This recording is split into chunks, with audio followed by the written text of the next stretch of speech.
I knew something was wrong the moment my son slid that neat blue folder across my kitchen table and said, too softly, "Sign it, Mom.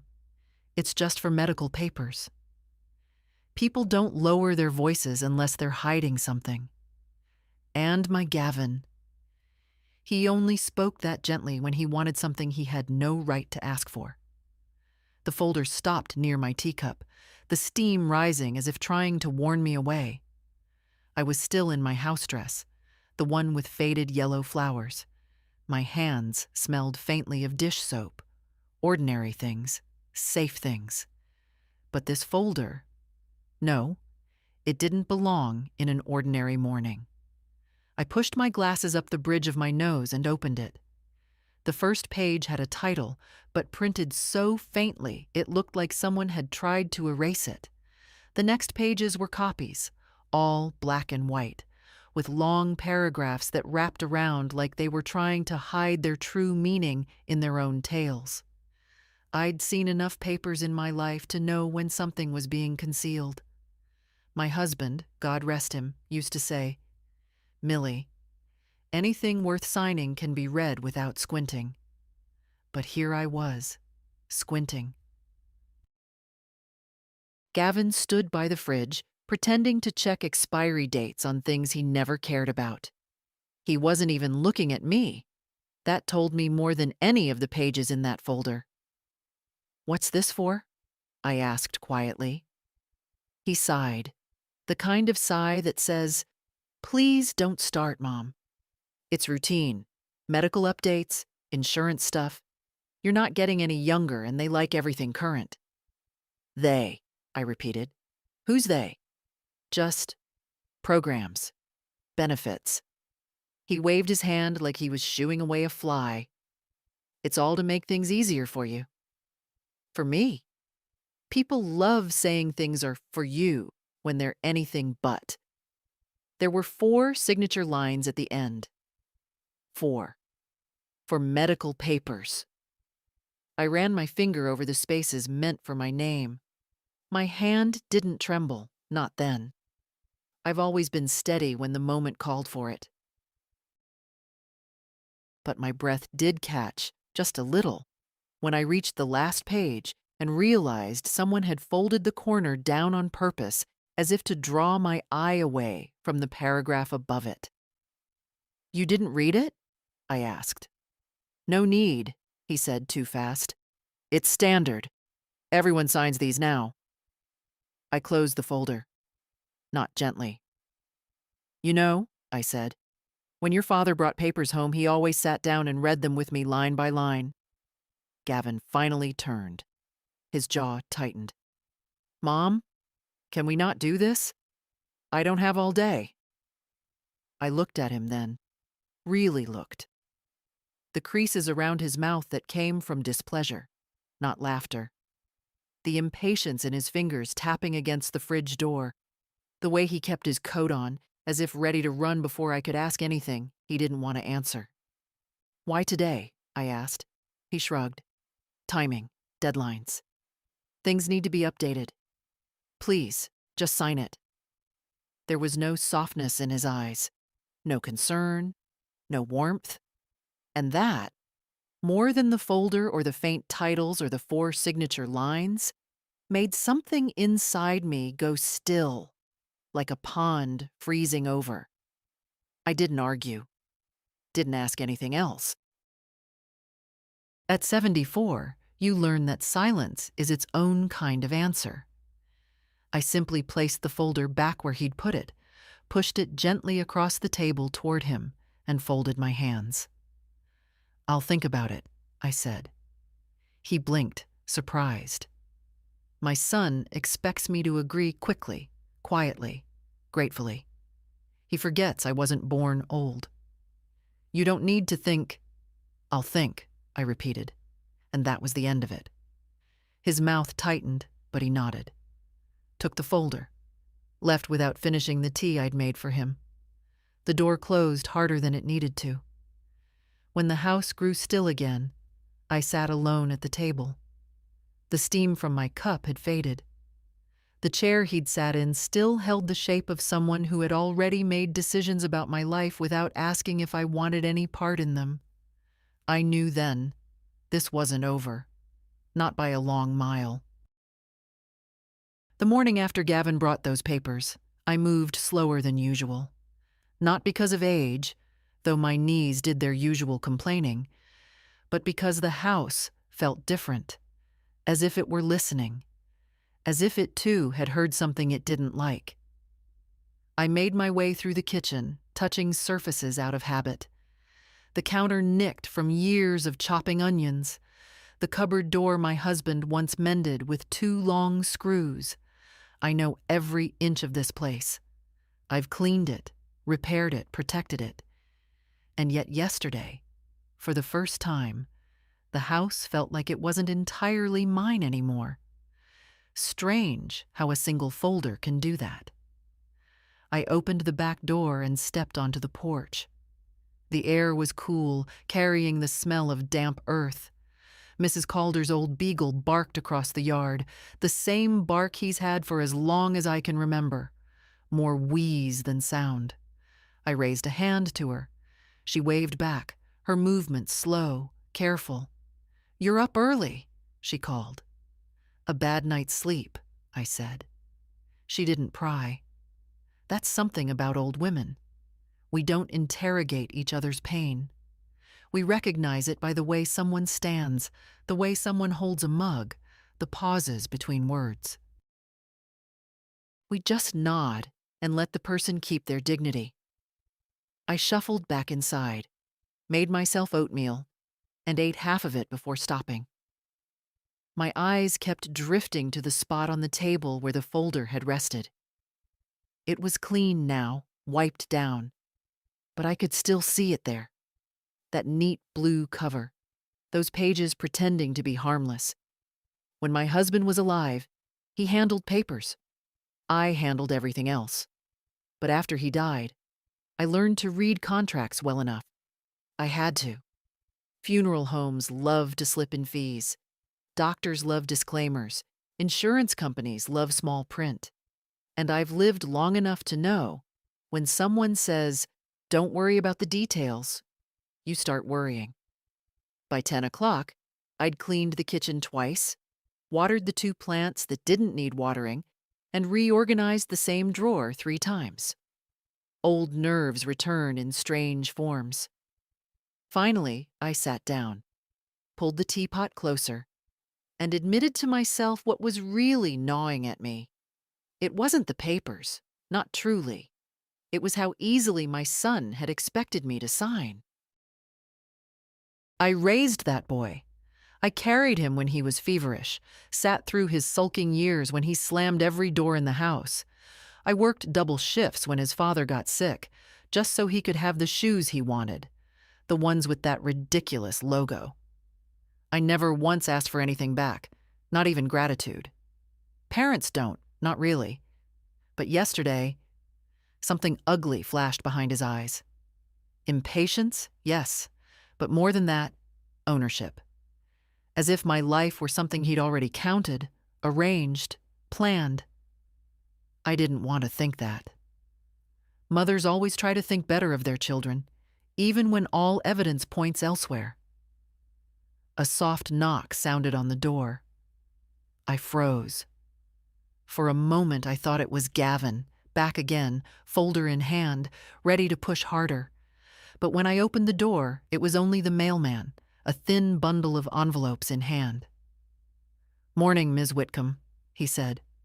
"Morning," I replied. 2 bills, 1 charity flyer, and an envelope addressed in a machine font I didn't recognize. I set it aside. These days, anything that asks me to act now goes straight to the bin.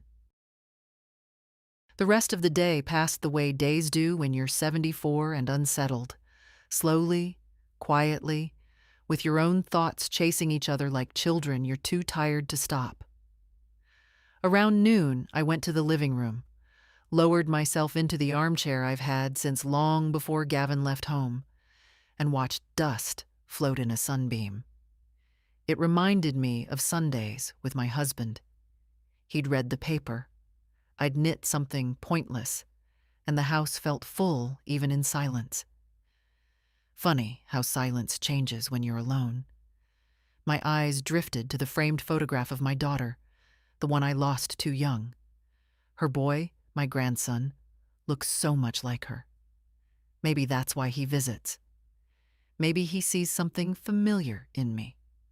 Or maybe he just has a kind heart. Not everyone does. You learn that after 70. As the afternoon dipped into evening, my mind circled back again and again to the folder. The faint print, the multiple signature lines, the rushed explanations. A thought crept in, uncomfortable, unwelcome, but persistent. If those papers were harmless, why did my son avoid meeting my eyes? The kettle clicked off, steam fogging the small kitchen window. I poured myself tea, held the warm cup between my palms, and tried to steady my breathing. Nothing about yesterday was normal, and nothing in that folder was for my benefit. Not really. I didn't know what I would do next. But I knew one thing with absolute clarity. I wasn't signing a single page I didn't understand. Not this time, not for anyone. I didn't plan on seeing them that day. I truly didn't. But around 3 in the afternoon, the phone rang, and my son's wife, Kendra, chirped into the receiver with that bright, brittle tone she uses when she's already decided things for everyone. "Mildred, darling, we're in the neighborhood. Thought we'd stop by. 10 minutes?" Not a question, a warning. Before I could answer, she added, "Gavin has the papers again. Oh, don't frown. It's nothing dramatic. And it'll be easier if we all sit down together." I didn't say yes, but I didn't say no either. She hung up before I could. I stood in my kitchen for a full minute, hand still hovering over the receiver. The air felt heavy, like before a storm. I straightened a dish towel that wasn't crooked. Then I put the kettle on because I needed to do something with my hands. They arrived earlier than 10 minutes. Of course they did. Their car pulled up as if the driveway belonged to them. Gavin got out first, looking tired of everything, especially me. Kendra followed, adjusting her hair in the reflection of my window before knocking. She always knocks like she's calling a dog. Light, fast, impatient. I opened the door, and her perfume washed over me. Something citrusy and expensive that clashed with my house's old wood and lavender cleaner. "Mildred," she said, stepping inside before I invited her. "You look wonderful. Are those new slippers?" "No," I said. "Oh." She blinked, the way she does when someone fails to play along. Gavin came in slower, eyes cast around my kitchen as if inspecting structural faults. The blue folder was under his arm again, slightly thicker this time. I noticed. I notice everything now. "Mom," he said, nodding. He didn't call me Mom yesterday. Yesterday I was just someone who needed to hurry up and sign. I gestured toward the table. "Sit." They didn't sit. Instead, Kendra marched straight to the spot where I'd placed a plate of oatmeal cookies, the ones she always pretends to like. "Oh, sweets, lovely," she said, taking one and holding it like a prop. Gavin pulled out a chair, but remained standing, fingertips pressing the back of it. "Mom, let's just clear this up. You worried too much yesterday." "I didn't worry," I replied. "I read." Kendra laughed. Loud, careless. "Mildred, come on. You're overthinking. It's normal paperwork." Everyone deals with this when parents get older. Older, the way she said it, as if it were a diagnosis. Gavin opened the folder and turned it toward me. "Here. See? Same thing as before, just updated." But it wasn't the same, not even close. The margins were narrower, the paragraphs denser, and this time there were tabs, little yellow flags marking where they wanted me to sign. 6 of them now. Yesterday, there were 4. Kendra circled the table, placing a hand lightly on my shoulder. She always touches me when she wants control. It's all about making things easier for you, Mildred. If anything happens, God forbid, we'll be able to handle medical decisions, insurance, the house. The house? I repeated. She blinked. Too fast. Well, yes, temporarily. Just until you're settled. If you needed more help at some point. I'm not unsettled, I said. No, of course not, she rushed. We're just preparing. Preparing. That word slid into the room like a cold draft. I turned a page in the folder. The print was small enough to make my eyes ache. Something about temporary transfer of property oversight in the event of diminished capacity. That phrase, diminished capacity, made something deep in me clench. My voice stayed quiet. It always does. Did either of you read this? It's standard, Gavin said. Standard for what? He exhaled sharply. Mom, you don't need to make this difficult. There it was, the impatience, the edge behind his tone.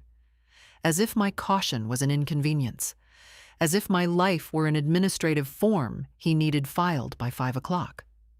Kendra glanced at him, then leaned closer to me. Her smile was soft, like a nurse trying to coax a confused patient. We just want to help. Your health hasn't been perfect lately, and these decisions, they're complicated. But you trust us, don't you? Trust. The word felt foreign in my own kitchen. I trust what I can read, I said. I pushed the folder slightly away. Just an inch, but you'd think I had thrown it. Gavin's jaw tightened. Mom, sign it, please. And I saw it clearly, the shift behind his eyes. Not worry, not care, urgency. Pressure. Something he needed from me that he didn't want to explain. Kendra stepped back, folding her arms. Her sweetness slipped, just a little. If you won't sign, Gavin can't finalize the arrangements. We're trying to ensure you're comfortable. Comfortable, I repeated. Where? Silence. Not long, but long enough. Gavin stared at the table. Kendra looked at the ceiling. My heartbeat slowed in that strange way it does when you recognize a truth before anyone says it. I stood. I'll review this, I said calmly, alone. Kendra laughed again, but it wasn't laughter anymore. It was disbelief. You can't understand those kinds of documents without help. I understand more than you think. They exchanged a glance, a silent argument, a flicker of something sharp between them. Then Gavin snapped the folder shut. Too hard. Fine. We'll come back tomorrow. They left as abruptly as they'd arrived, their footsteps echoing down my porch steps like a retreating verdict. When their car finally backed out of my driveway, I sat at the table again. The indentation where the folder had rested was still visible in the tablecloth. I laid my palm over it. Cold. Flat. Warning me.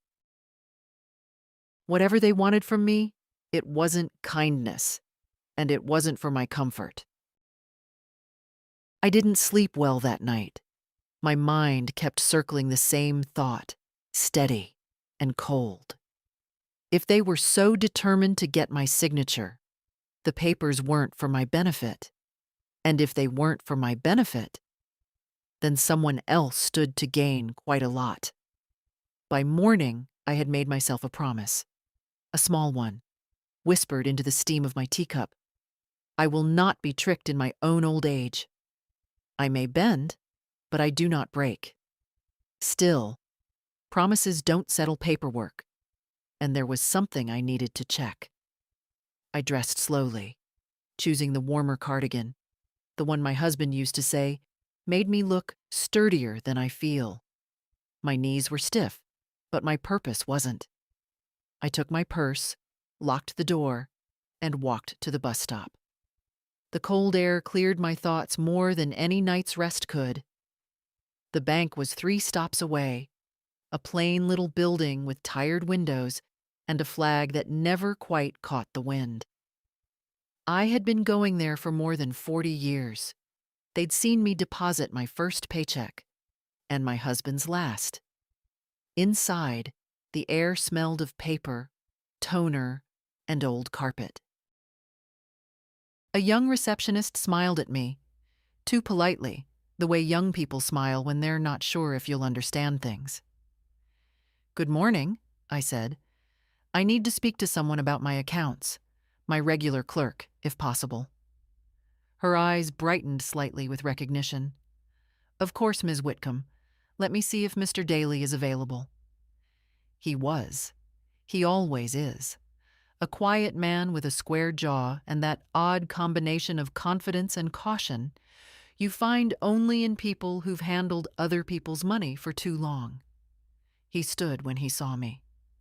"Good to see you. Please, have a seat. What can I help you with?" I sat, smoothing my cardigan. "I have a simple question. I'd like to know if there are any automatic transactions coming out of my accounts that I did not set up myself." Mr. Daly's eyebrows lifted slightly, not in surprise, more in curiosity. "All right, let me check." He typed for a while, the screen reflecting in his glasses. I watched his expression shift, subtly. But I've lived long enough to notice the small things. "Ms. Whitcomb," he said, clearing his throat, "there are 4 recurring authorizations connected to your checking account. They've been active for 19 months. 19? I repeated. Months? Yes. Set up through digital signatures." I stared at him. "Digital signatures? I don't use digital signatures. I can barely open my own email." He removed his glasses, folded them carefully, a gesture that made my stomach tighten. "I understand. But they're listed as approved under your name. What kind of transactions?" He turned the monitor slightly toward me. "2 monthly transfers to a joint account belonging to your son, Gavin. 1 quarterly payment to a medical insurance provider listed under his home address, and 1 ongoing authorization for a supplemental care management service." Supplemental what? It's a third-party service used for coordinating care for older adults, often associated with long-term planning facilities. The room tilted slightly. Not much, but enough to make the carpet ripple under my gaze. "Are you saying," I asked slowly, "that my son has been receiving money from my account every month without me knowing?" Mr. Daly hesitated. That was my answer. "Ms. Whitcomb," he said gently, "I cannot speak to intent, but the authorizations are active and substantial." "How substantial?" He named a number. My breath stopped, not from the amount, though that alone was enough to make my heart squeeze, but from the realization that came with it. They hadn't just brought me papers to sign. They'd been treating my life as their resource for a long time already. I folded my hands in my lap. They looked older than usual, maybe because they were shaking. "Can I revoke these authorizations?" I asked. "Of course. You have full control. But you'll need to sign a cancellation form here at the branch." He handed me a pen, a simple black pen, but it felt strangely heavy. "Ms. Whitcomb," he added quietly, "if I may, it's wise of you to review these things. Many people your age don't." I looked at him, not offended, just tired. I haven't lived 74 years to start being careless now. I signed slowly, making each stroke deliberate. Revoked. Cancelled. mine again. When it was done, Mr. Daly printed a confirmation sheet. I folded it neatly into my purse, as if it were something fragile. Walking back to the bus stop, I felt cold despite the sun. My house, my savings, my decisions, all of them had been quietly slipping into someone else's hands. My own son's hands. People think betrayal comes like a storm. Loud, violent, obvious. But no. Sometimes it comes as a soft nudge across the table. A blue folder. A voice saying, "Sign it, Mom." At home, I hung my cardigan on the chair and stood still in my quiet kitchen. The clock ticked steadily. The refrigerator hummed. Everything looked the same. But nothing was the same. My son thought I wouldn't notice. He thought age made me blind. He's about to learn otherwise. When I got home from the bank, the house felt too quiet, like it was waiting for something to happen. I set my purse on the counter and sank into the chair by the window. My legs ached from the walk, but it wasn't the kind of pain you rest away. It was the kind that comes from realizing the ground under you isn't as solid as you thought. I don't know how long I sat there, but the creak of the front gate finally stirred me. Only one person opens it that gently. Jonas. He doesn't rush inside like his mother used to. He takes his time, respectful of the old hinges. Then a soft knock. "Grandma?" "It's me." I opened the door, and there he stood, tall, awkward, wearing that same earnest expression I always loved. 19 is a strange age, the body nearly grown, the heart still soft. "I brought you something," he said, lifting a bag. "Groceries. I passed the market." Groceries? From a boy who barely has enough for textbooks. My throat tightened. "You didn't have to, sweetheart." "I know," he grinned, "but I wanted to." He stepped into the kitchen, placing the bag on the table like it was something delicate. Fresh apples, bread, a jar of the honey he knows I like. Small things, but chosen with care, the way people choose when they aren't trying to impress or manipulate. "Are you all right?" he asked. "You look tired." I hesitated. I never wanted him to carry burdens that weren't his, but his eyes, his mother's eyes, had a way of drawing truth out of me. "I had a long morning," I said. "Bank matters." He pulled out a chair and sat, elbows on his knees. "Nothing bad, I hope." "Just things I needed to check for myself." He didn't push. That's something about Jonas. He leaves silence open, like a door you can walk through only if you want to. For a moment, we just sat there. Him tapping the table quietly, me watching the steam rise from the kettle I'd forgotten to turn off. "You know," he said, picking up an apple. "Mom used to tell me how Grandpa hated paperwork. Said it was invented to confuse decent people." That's exactly what he used to say. I smiled despite myself. He'd glare at every contract like it had insulted him personally. Jonas laughed, soft, warm, and something loosened in my chest. This boy reminded me of the days before all the disappointment settled in.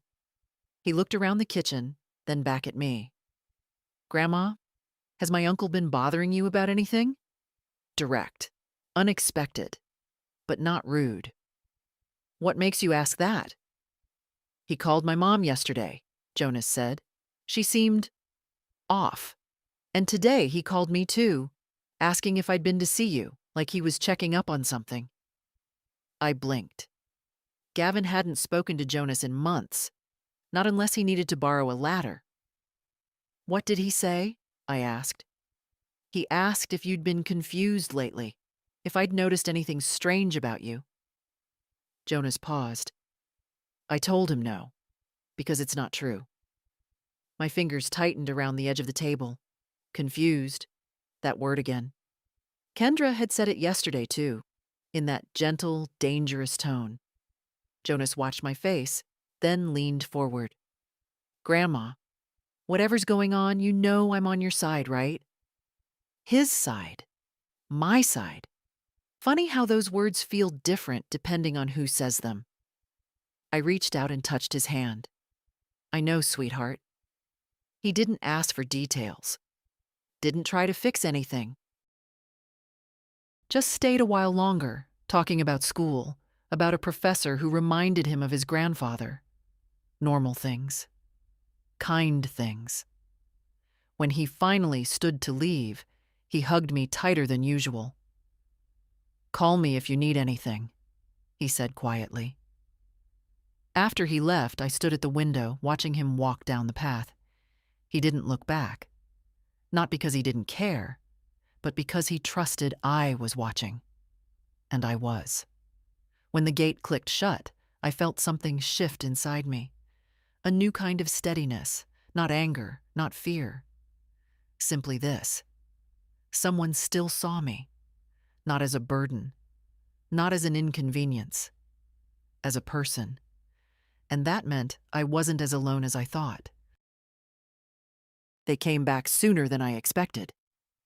I was still finishing the dishes from lunch when I heard the crunch of tires on my gravel driveway. Not the neighbor's old sedan. No, this was the sound of Gavin's too large SUV, the one he bought last year when he complained he couldn't afford to help me fix the back fence. I wiped my hands on a towel and stayed where I was. Let them knock. Some things deserve a pause, a sharp rap on the door, then another, faster, like impatience disguised as politeness. Mom, it's us, Gavin called. Us. That meant trouble. I opened the door just wide enough. He was holding the blue folder again, only now it was thicker, swollen like something overstuffed and dishonest. Kendra stood beside him with that strained smile she wears like a mask too tight for her face. We really need to go over this today, Gavin said, pushing the folder forward as if offering a peace treaty he didn't intend to honor. I told you, I replied. I'm reviewing it. That was yesterday, he said. His voice had lost the softness entirely. We've updated everything. It's clearer now. Clearer. They love that word when they've hidden something deeper. Kendra stepped in with her syrupy tone. We simplified the pages, Mildred, to make it easier for you. For me, I said, though my voice didn't rise. How kind. She either missed the sarcasm or pretended to.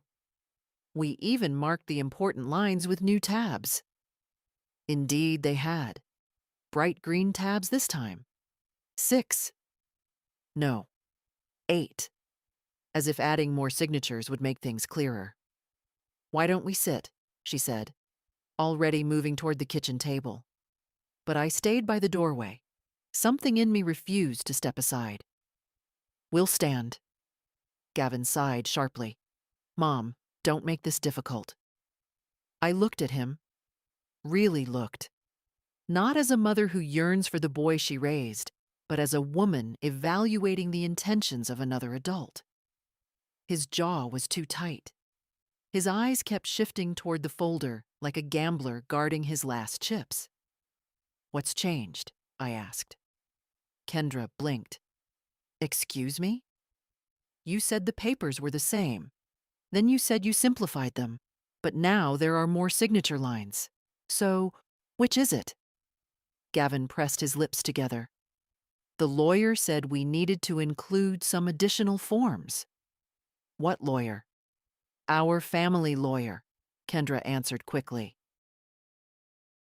You don't know him. That's convenient, I murmured. She bristled. Mildred, this is all standard. Standard for placing someone in long-term care? I asked. Their silence was brief, but long enough. Kendra recovered first.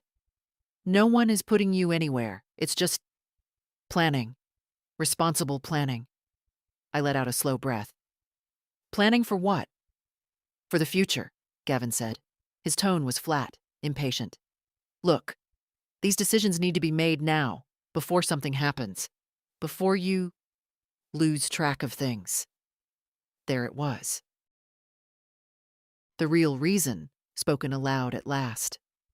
Lose track, I repeated. You know what I mean, he said. You've been forgetting things. I forgot nothing, I replied. Not one thing, including what you authorized from my bank account. The color drained from his face. Kendra straightened, her voice tightening. You misunderstood. I understood perfectly.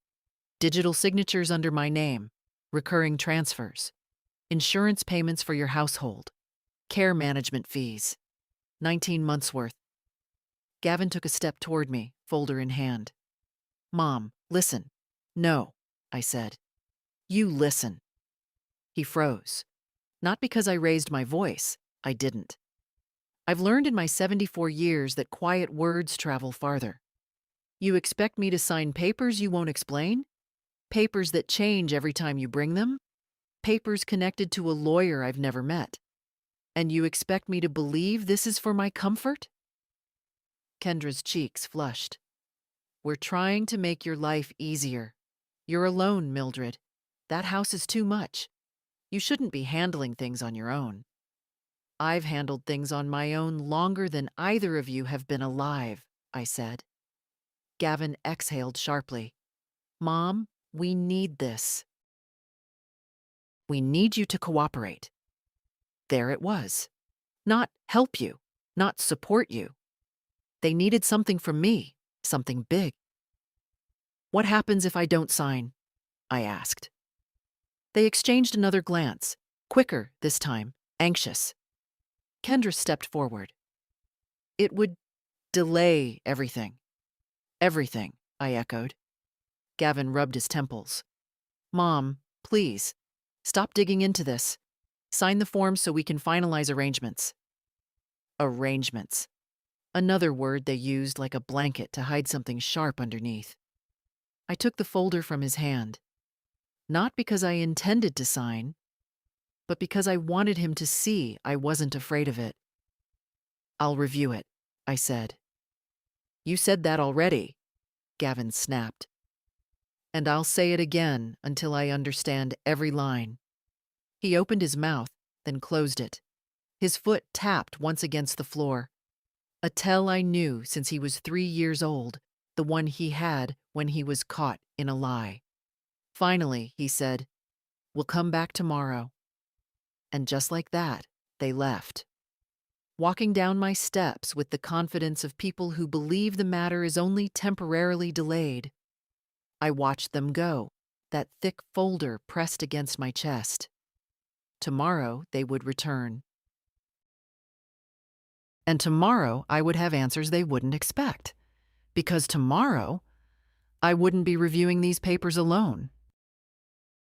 I didn't sleep at all that night.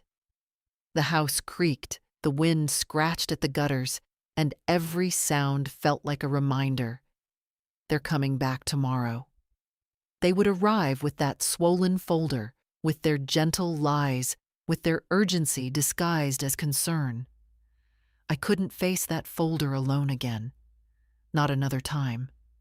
So in the morning, after washing my face with water cold enough to wake the dead, I put on my warmest coat, slipped the folder into my bag, and walked out the door before fear could suggest I stay home.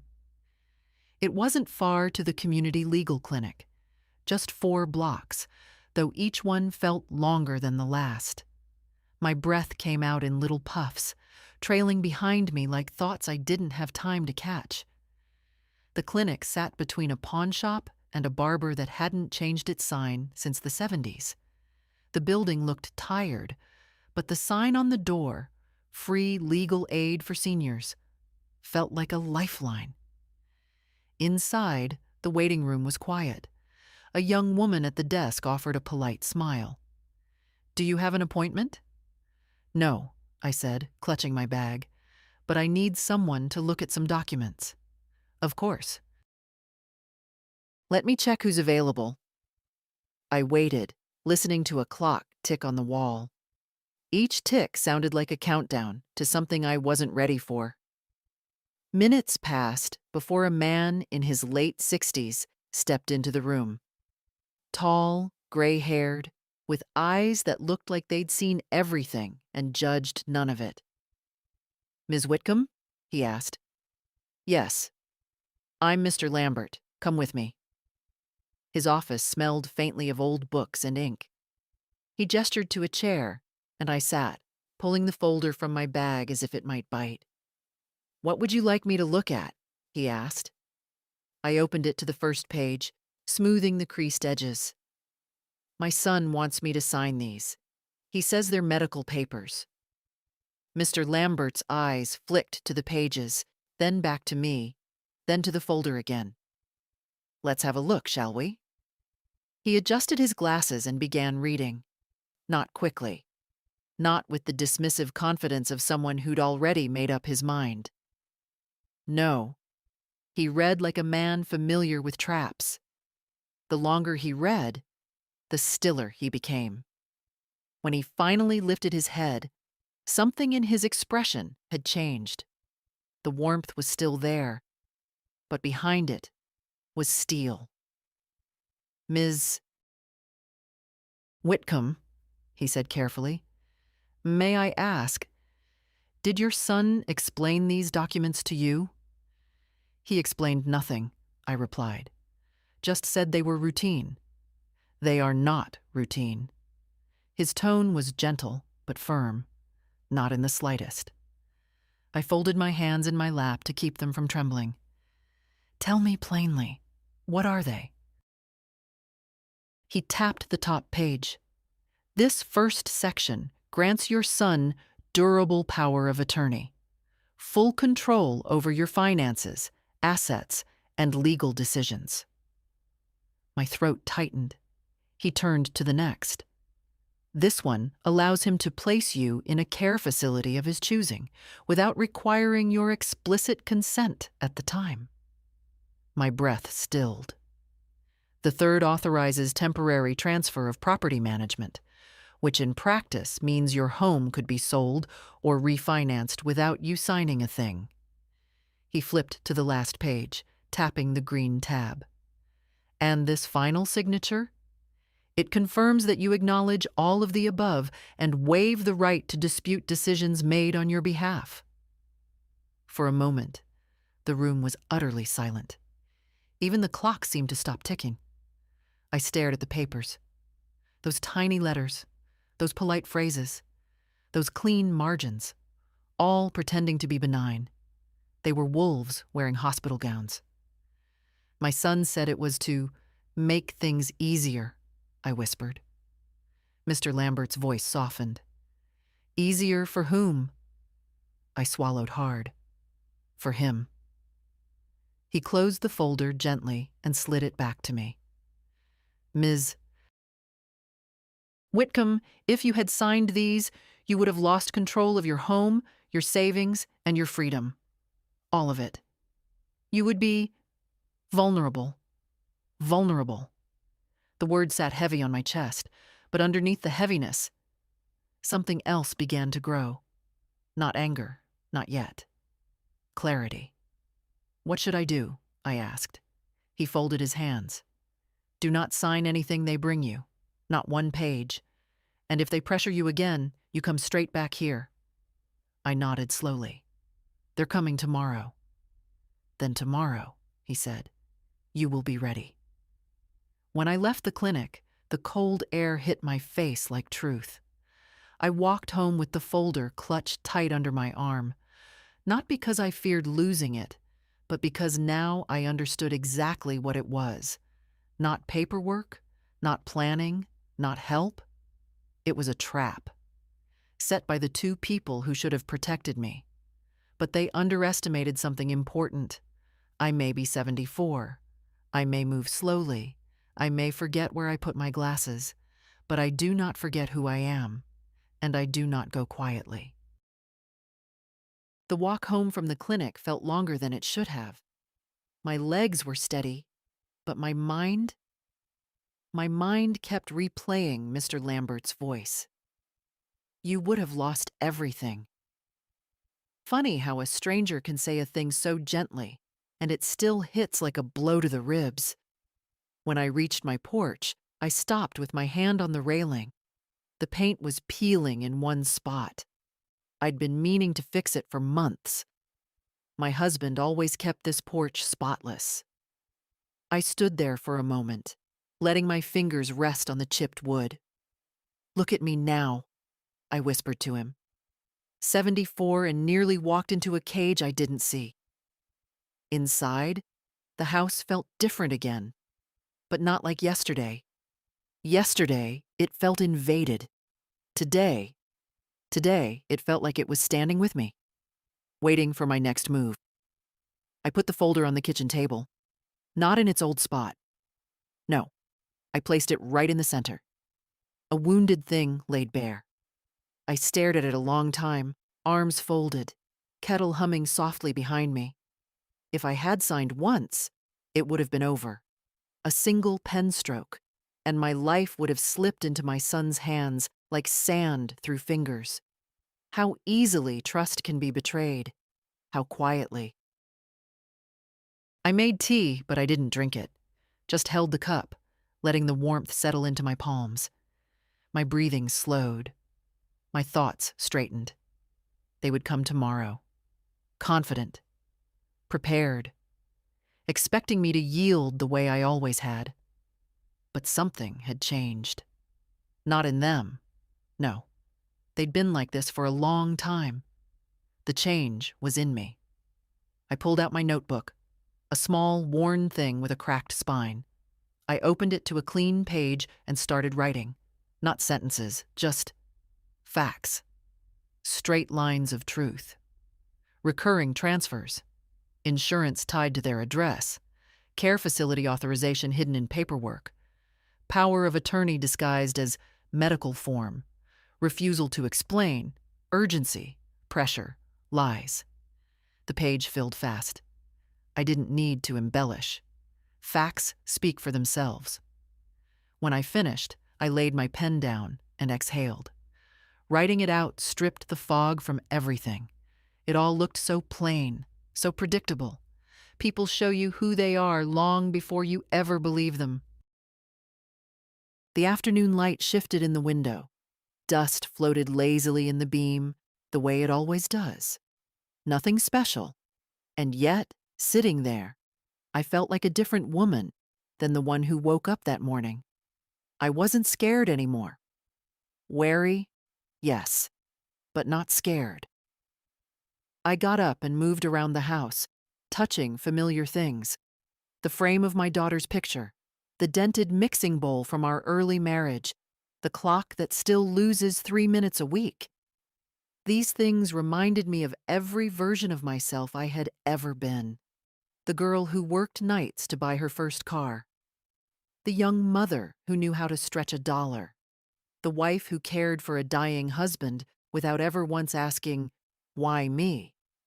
The woman who buried half her heart when her daughter died. The grandmother who kept going anyway.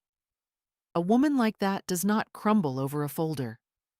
By 6 o'clock, the sky outside had turned a soft blue, the kind that looks almost tender.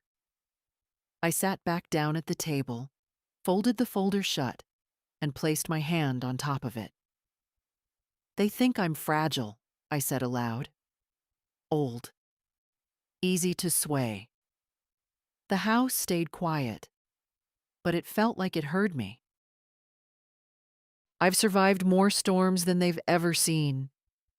Something untied itself in my chest, a knot I'd carried for years without even noticing, the knot of always being agreeable, accepting, grateful for scraps of kindness. It loosened all at once, and I breathed more deeply than I had in weeks. They would return tomorrow, yes, but tomorrow they wouldn't find the woman they left behind. After dinner, a simple soup I barely tasted, I washed the dishes and dried them carefully, as I always do. I set everything in its place. Order matters when life tries to become chaotic. Before bed, I took the folder one last time and slipped it into a drawer. Not hidden, just moved. Out of sight, but not out of mind. Then I turned off every light and let the house settle into darkness. I lay awake, but not in worry, in clarity. Tomorrow, when they knock, I will not tremble. Tomorrow, I will know exactly who I am. And tomorrow, they will learn it too. They arrived earlier than usual. I heard the car before I saw it. That low, expensive hum Gavin's SUV makes when it climbs my driveway. I was standing at the sink, rinsing my teacup, when the sound tightened every muscle in my back. Not from fear, from readiness. A firm knock followed, not polite, not gentle. A knock that assumed the door would open. I dried my hands slowly. Let them wait. When I opened the door, Gavin stood there with the blue folder pressed to his chest like a shield. Kendra hovered behind him, her smile stretched too wide, as if she were trying to hold something in place. Her patience or her story. "Mom," Gavin said, "we need to talk." I stepped aside just enough for them to enter. Not more. Kendra walked in first, scanning the room as though expecting to find someone else. Maybe they thought Jonas was here, or maybe they feared a witness. "We don't have much time," she began. "The lawyer wants these forms finalized today, so we should—" I raised my hand, just slightly. A small gesture, but enough to stop her mid-sentence. "Sit," I said. They sat. Not because they wanted to, but because something in my voice left no room for choice. I took my seat opposite them. No cookies on the table, no tea. This wasn't a visit. This was a reckoning. Gavin tapped the folder once, then pushed it toward me. "Here. Everything is updated, simplified, and clarified. You can sign at the marked tabs." "Clarified," I repeated. "Interesting word." "Well," Kendra rushed in, "after yesterday, we realized the language might have been confusing, so we—" "I wasn't confused," I said calmly. "I asked direct questions. You avoided them." A flicker of irritation crossed her face before she smoothed it away. "Mom," Gavin sighed, "why are you making this harder than it needs to be? We're trying to help you. You're alone in this house. You need support. Professional support." There it was again. Support, the word they used when they meant control. "I visited the legal clinic yesterday," I said quietly. They froze. Not dramatically, not with gasps. No, it was smaller than that. A tightening around the eyes, a shift in posture, a brief, sharp breath. "You went where?" Gavin asked. "I had someone review the documents." Kendra's lips parted, then closed again. She looked at Gavin, waiting for him to speak first. "And what exactly did they tell you?" he asked, voice too controlled. I opened the folder gently, turning it so they could see their own tabs glowing bright green. "That these papers would give you control over my finances, my property, my medical decisions, my home, and ultimately, my freedom." Gavin exhaled through his nose, like someone bracing for an argument. "Mom, that's an exaggeration." "No," I said. "It's the plain truth written in small print." He leaned forward, palms on the table. "You don't understand how complicated things get when people your age decline. It's better to put things in place now, before it's too late. We're trying to protect you." I didn't blink. "From what? Myself?" Kendra shook her head quickly. No, of course not. We just worry." "You worry?" I said, soft but sharp. "Then why didn't you worry when the roof leaked for 3 months? When I had my episode last winter and sat alone in the emergency room? When I stopped driving and no one even noticed?" Silence. For the first time, real silence. Kendra stared at her hands. Gavin stared at me, jaw tightening, a muscle twitching near his temple. I revoked the bank transfers, I added. His head jerked up. You did what? I canceled every authorization, every signature you arranged, every payment taken in my name. For a moment, his composure cracked. Not enough for an outburst. He's too controlled for that. But enough that I could see the truth underneath. This wasn't about care. This was about loss. His loss, not mine. You shouldn't have done that, he muttered. Why? I asked. Did you need the money more than I did? He looked away. That was answer enough. I closed the folder and folded my hands over it. You brought me papers that could have erased my voice from my own life. And you expected me to sign because I am old, because I move slowly, because you think age makes a person blind. Gavin's face tightened. That's not fair. No, I said. Fair would have been honesty. Kendra finally spoke, her voice thin. So, what happens now? I took a breath, steady, grounded. What happens now, I said, is that I do not sign anything I don't understand, and you do not bring documents into my home without explaining them fully. Gavin opened his mouth to argue, then shut it again. His shoulders dropped. Not in acceptance, but in defeat laced with anger. We'll talk later, he said stiffly, rising from the chair. No, I replied, standing too. We'll talk when you come with truth instead of tabs. He hesitated in the doorway, as if waiting for me to soften. Then he left. Kendra followed, offering a thin, brittle "take care" that dissolved before it reached the porch. When the door closed, I stood there for a long time, hands pressed against the cool wood. My heart wasn't shaking. My breath wasn't short. I felt steady. For the first time in years, I felt entirely my own. After they left, I didn't sit down right away. I walked through the house slowly, touching the backs of chairs, the edge of the hallway table, the frame of the mirror near the door. Not because I needed support, but because the house had become something like a witness, and I needed to feel it around me. I wasn't angry. Not anymore. Something inside me had settled into a clear, steady place, a place where decisions come without trembling. So the next morning, before the sun had fully risen, I called Mr. Lambert. I'd like to come in, I said. Of course, he replied. Bring your documents. I didn't bring the documents they wanted me to sign. I brought something else. My notebook with the list of facts, my will from years ago, and the savings statements I'd guarded like relics.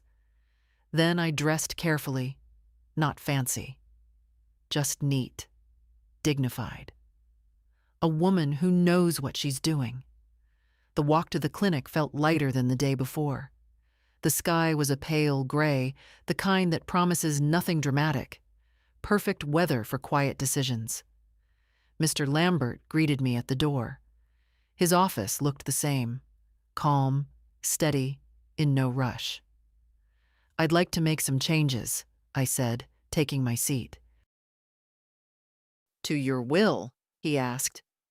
To everything, I answered. He didn't show surprise. Good lawyers don't. He simply folded his hands and waited. So I told him. Not dramatically, just clearly. About the transfers I had canceled, about the pressure, about the papers disguised as help, about how long I had been giving things away without realizing I'd been training my own son to expect more and more of what didn't belong to him. I want a new plan, I said finally. One that protects me. And your home? He asked. Yes, I said. Especially my home. It took time. More time than I expected. He explained every term, every clause, every implication. And I listened, not as an old woman who needs guidance, but as a person reclaiming her boundaries. Together we drafted a revocation of all existing powers of attorney, a legal notice that no financial decisions could be made on my behalf without my direct presence, a protective designation that restricted any sale or refinancing of my home, and a new inheritance structure. This last one, I took my time with. My son would expect something.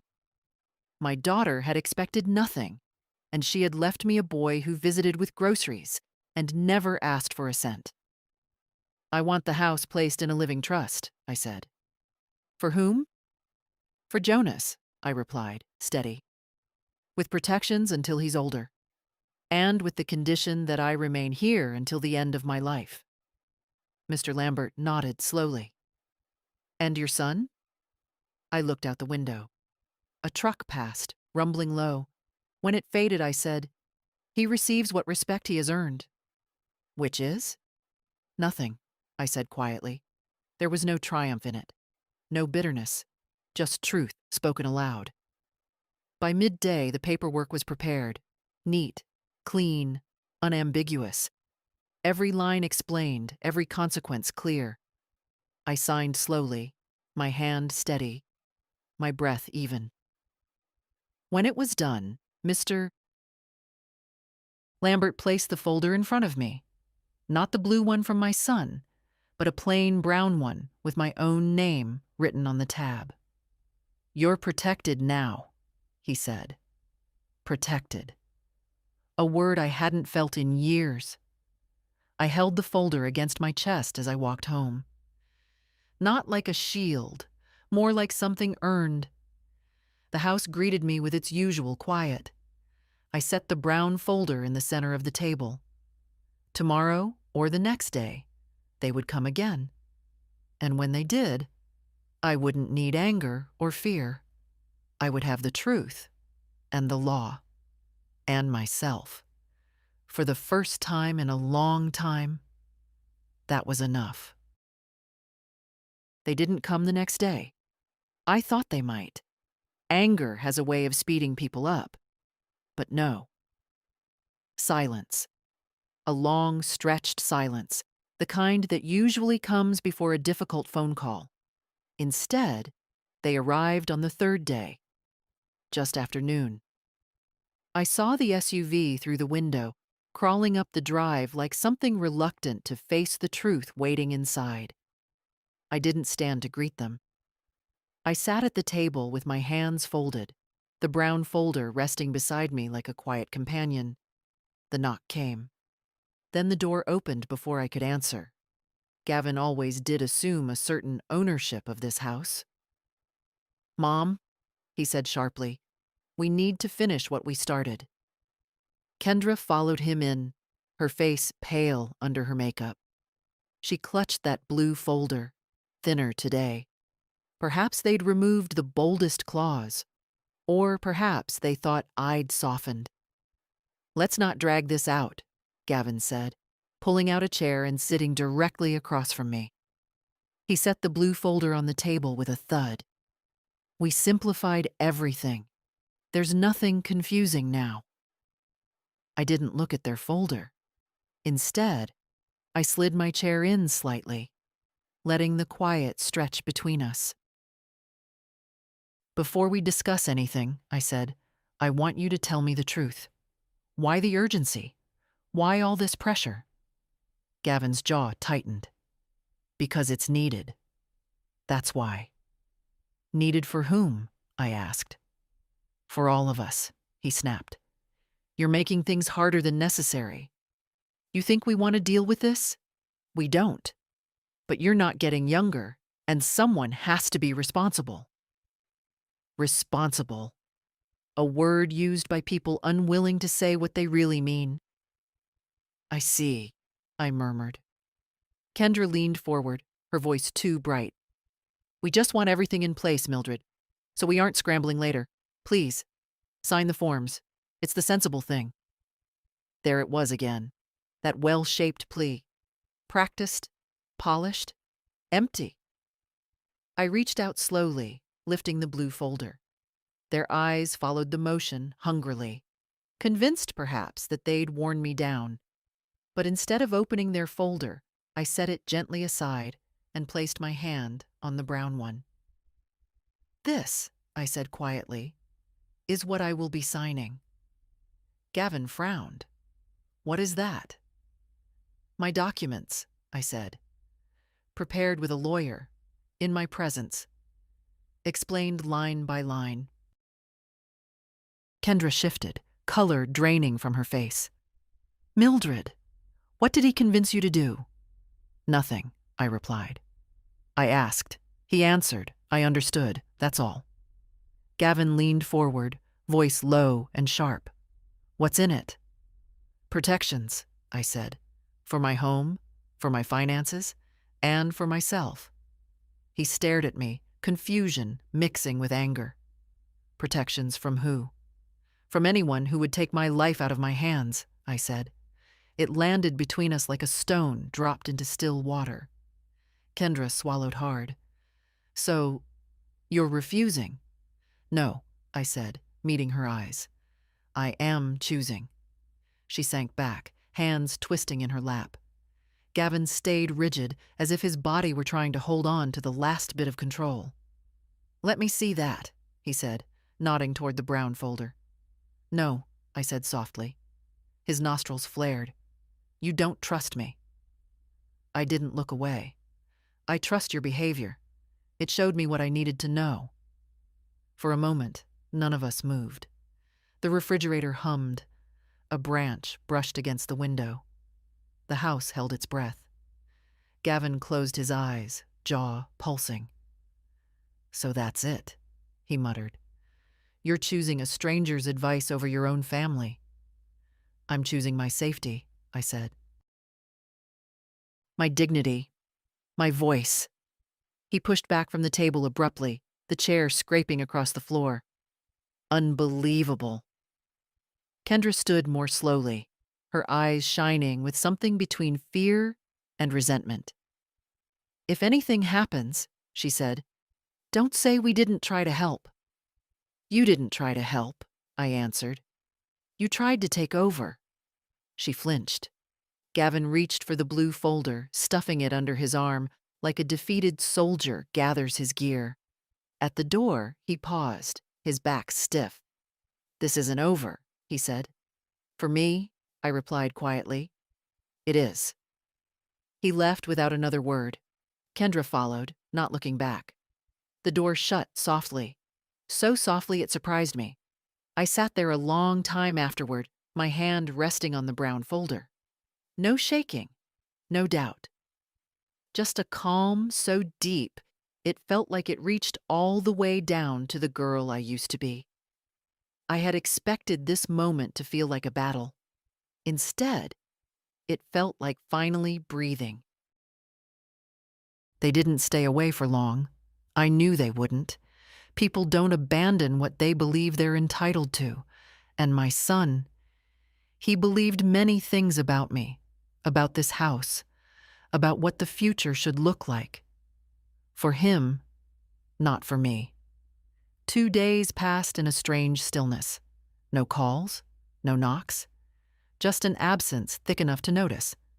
I used the time well, organizing papers, labeling folders, placing copies of everything in the drawer where I keep important things. I moved slowly, but not uncertainly. There's a difference. On the third evening, as the sun dipped low and cast long shadows across my kitchen, I heard the gate click open. Firm steps on the path. Only one set this time. Gavin. He didn't knock. He opened the door and stepped inside like a man entering his own property. "Mom," he said, breath tight, "we need to finish this." He held no folder, no gentle tone, no polished explanations, just a tension in his shoulders that made him look smaller, not larger. I wiped my hands on my apron. I'd been chopping vegetables, and pointed to the table. "Sit." He sat, but not fully, just perched, ready to spring. His eyes went to the brown folder beside my teacup.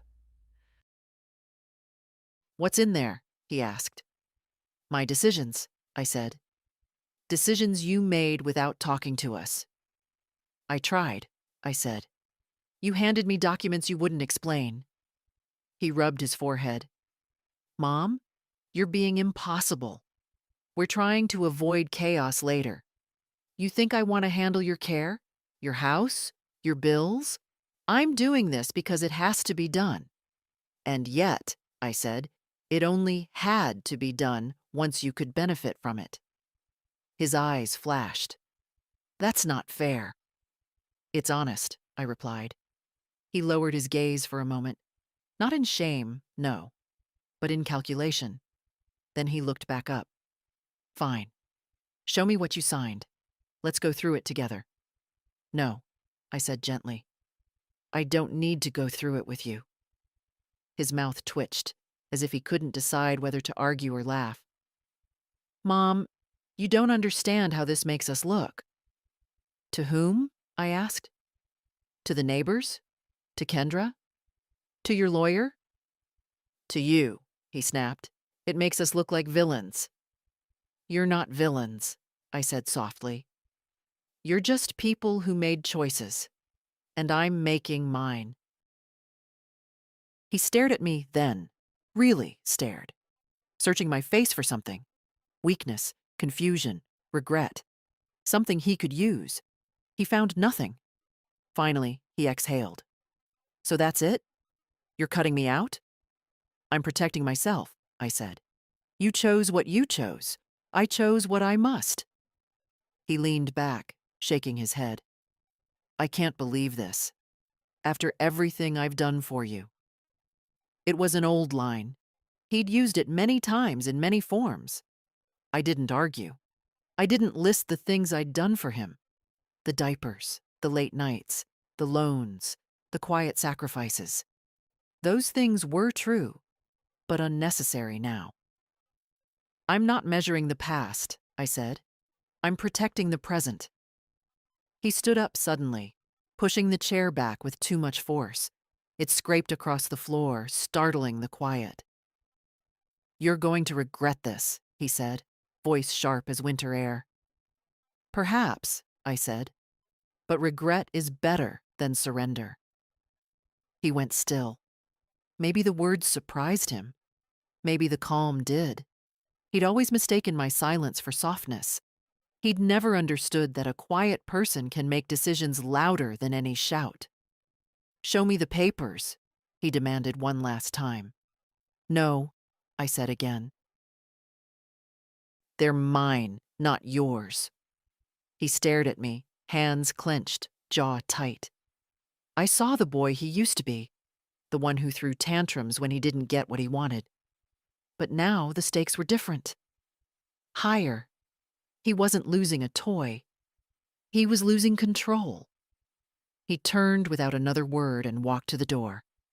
Before leaving, he paused, hand on the frame. "When things fall apart," he said, "don't expect me to fix them."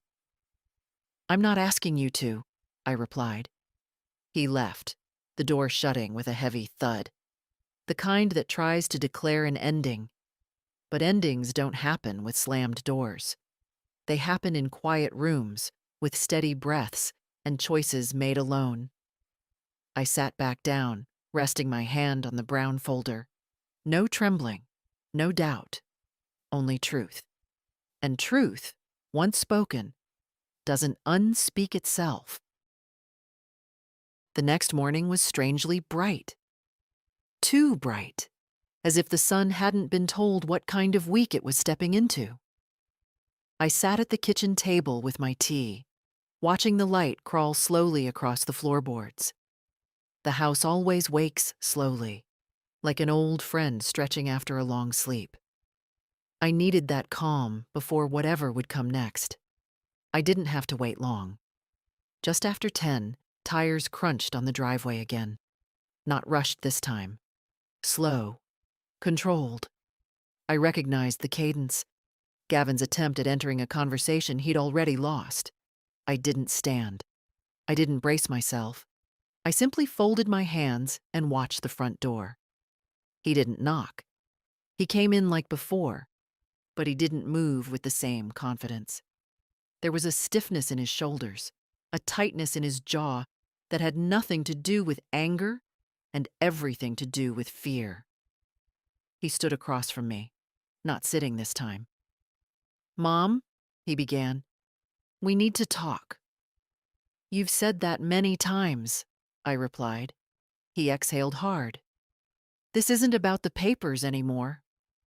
That, at least, was honest. "What is it about?" I asked. He hesitated. I could see him choosing his words, shaping them in his mind, polishing them in the way people do when they're about to lie or confess. I wasn't sure which way he'd lean. "People will think I did something wrong," he finally said, "if they hear you changed everything." "So this is about appearance," I said. "No," he snapped. Then softer. "It's not only that. I thought we had an understanding, that I was the one who'd handle things when the time came." "You assumed," I said gently. "Assumptions aren't promises." He looked away, hands on his hips. "I was trying, Mom. Maybe not perfectly, but I was trying." "You were trying to arrange my life without me," I said.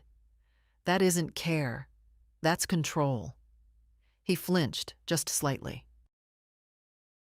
I could see him struggling between anger and something else he hadn't let himself feel in years. Maybe guilt. Maybe the realization that he'd walked too far down a road he didn't know how to back out of. "Mom," he said, quieter now, "it wasn't supposed to get like this. That's because you didn't expect me to push back." He didn't argue. That, more than anything, told me he knew I was right. I leaned back in my chair. I wasn't trying to tower over him. I couldn't even if I wanted to. But there's a certain weight that comes with age and experience and survival. It fills a room without raising its voice. "You're angry," I said, "and maybe embarrassed. Those things pass. But hear me now. I won't be managed, not by you, not by anyone." He swallowed hard. "I just wanted to secure things for later." "I already secured things," I said, nodding toward the brown folder. "Legally, with clarity, with dignity, and without deception." His eyes followed the folder as if it were a locked door he didn't have the key to. "And Jonas?" he asked suddenly. "Is that who you replaced me with?" I didn't look away. "I didn't replace you. I simply stopped pretending that being my son meant you understood what was best for me." He didn't shout. He didn't pace. He just stood there, shoulders tense, mouth tight, looking somehow both older and younger than he had in years. When he spoke again, his voice had dropped. "So that's it. You made your choices." "I did," I said. "And you made yours long before I made mine." He ran a hand through his hair. "You know, I never meant to hurt you." "I know," I said. "But harm doesn't require intent. It only requires action." Those words stayed between us. Heavy, honest, necessary. Finally, he exhaled and stepped back. For the first time in days, he didn't try to reach for anything. Not the folder, not the table, not control, just the doorknob. He paused before leaving. "I don't know what you expect from me now," he said. "Nothing," I replied softly. "For the first time, truly nothing." He nodded once, stiff, uncertain. Then opened the door and walked out into the bright morning. When the silence returned, it didn't feel hostile or empty. It felt earned. I stayed at the table, breathing slowly, my hand resting near the brown folder but not touching it. I didn't need to. The decisions were made, the boundaries set. The storm passed. What remained was steady ground. Mine. The days after Gavin's visit moved quietly, like dust settling after a room has been shaken. Nothing dramatic happened. No slammed doors, no urgent knocks, no blue folders left like traps on my table. Just stillness. And it suited me. For the first time in a long while, I woke up without bracing myself. No tightening in my chest. No wondering what they'd demand next. The house felt lighter too, as if it finally exhaled with me. I spent a morning tending to small things I'd postponed for months, sewing a loose button on my coat, mending the hem of the curtain in the living room, wiping down the picture frames in the hallway. Quiet chores, nothing important. But I did them slowly, gently, the way you touch something you're reclaiming. It wasn't until the afternoon that the phone rang. Kendra. She didn't bother with greetings. "Mildred," she said, breathless in that irritated way she gets when life refuses to bend to her plans. "Gavin told me what happened. I imagine he did. This is difficult for us," she continued. "You need to understand how it feels being cut out. It isn't fair." Her version of fair had always meant convenient for her. "You and Gavin made choices," I said calmly. "I made mine." There was a long, thin silence. Then she lowered her voice to that sugary softness she uses when she wants something. "We just want to be sure you're safe, that you're taken care of." I looked around my kitchen. The sunlight on the counter, the teacup drying by the sink, the vase of flowers Jonas brought 2 days ago. Peace in small things. "I am taken care of," I said. "By myself, and by people who act with honesty." She didn't like that answer. I heard her breath catch. "So, you're really doing this? You're really going through with all these changes?" "Yes," I replied. "You'll regret it," she said, and the sweetness snapped, revealing the brittle metal beneath. "Maybe," I said, "but regret will be mine, not something handed to me under a tabbed page." She hung up without saying goodbye. I didn't take it personally. Some people break loudly when control slips through their fingers. Others break quietly, but they break all the same. As for me, I brewed tea and sat by the window, letting the afternoon sun warm my knees. A small luxury. The next day, Jonas visited. He knocked softly, as always, and stepped inside with a grocery bag swinging from his hand. "Grandma, you look different," he said. "How so?" "Lighter," he said, smiling, "like someone opened a window." I smiled back. The boy had his mother's eyes, clear, earnest, never looking past me to something he wanted. We sat at the table, sharing fruit he'd brought. He told me about a project at school, something about architecture and light, how spaces feel different depending on how they're built. He spoke with his hands, animated and sincere, and I found myself thinking, yes, houses hold their stories, and people do too. After a while, his expressions softened. "Mom said Uncle Gavin's been upset." "I know." "Is everything okay?" he asked gently. "Yes," I said. "For the first time in a long while, things are exactly where they should be." He nodded, accepting that without needing every detail. Jonas never pushes. He leaves space for people to breathe. Before he left, he hugged me, a long, real hug, and whispered, "I'm glad you're okay." When the door closed behind him, the house felt full for a moment, not with noise, but with something better: warmth. As evening settled in, I moved through the rooms slowly. I touched the mantel where my husband's picture stood. I traced the stitches on the quilt I made after my daughter was born. I walked the length of the hallway with steady steps. This house has seen grief, yes, and strain, and loneliness. But it has also held laughter, and care, and small, stubborn kinds of love. Now it held something else, too. Something I had forgotten belonged to me. Peace. The quiet kind. The earned kind. Not a single tab or signature could take that away anymore. The morning began with soft rain tapping against the windows. A slow, steady rhythm, like someone gently reminding the world to breathe. I sat at the kitchen table with my tea, listening. Rain has a way of making everything honest. Even thoughts sound clearer under it. I hadn't heard from Gavin or Kendra in nearly a week, not a message, not a knock.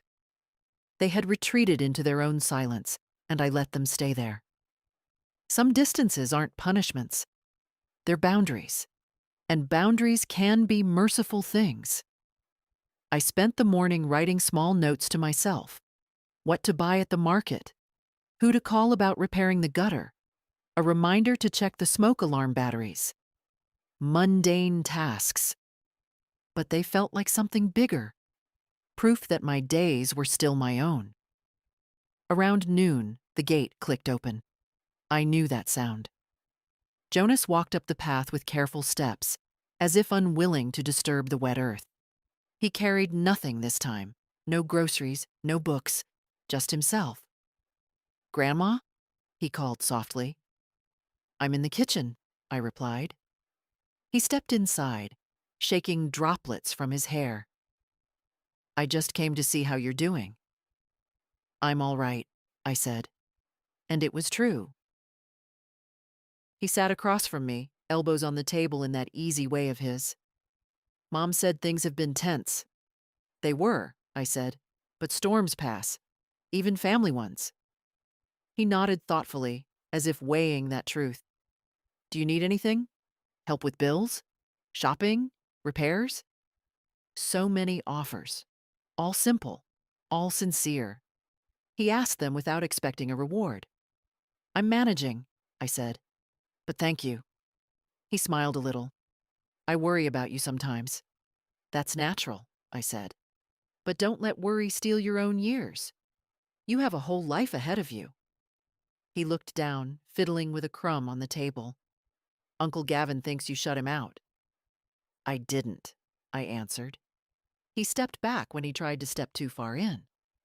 Jonas gave a quiet hum of understanding. After a moment, I reached for the brown folder on the counter. I brought it to the table, opened it, and pulled out a single key on a small ring. The key to the safe in my bedroom. I placed it in front of him. His eyes widened.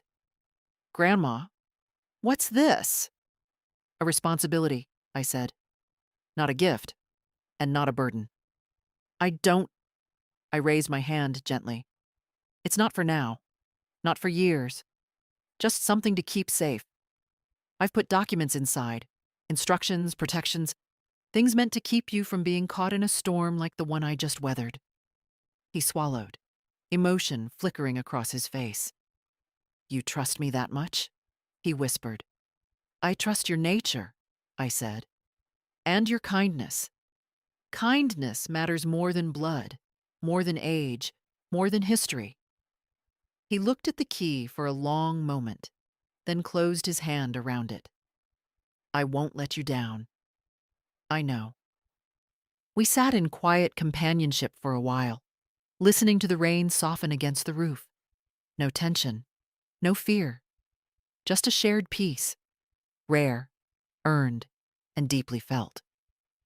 When he finally stood to leave, he hugged me gently, carefully, like someone holding something precious. And when the door closed behind him, the house stayed warm. I walked through the rooms slowly. My home, my decisions, my life. Not perfect, not easy, but still mine. Fully mine. I touched the frame of my husband's photograph, then the one of my daughter. "I did all right," I murmured to them, not gracefully, but firmly. In the living room window, the rain eased into a thin mist. The world looked softer, washed clean. Maybe I did too. Growing older doesn't mean fading. Sometimes it means sharpening into someone who finally refuses to apologize for existing. I made myself a fresh cup of tea, sat down, and let the quiet settle deep. I wasn't triumphant. I wasn't victorious. I was simply steady. And steady, at my age, feels like freedom.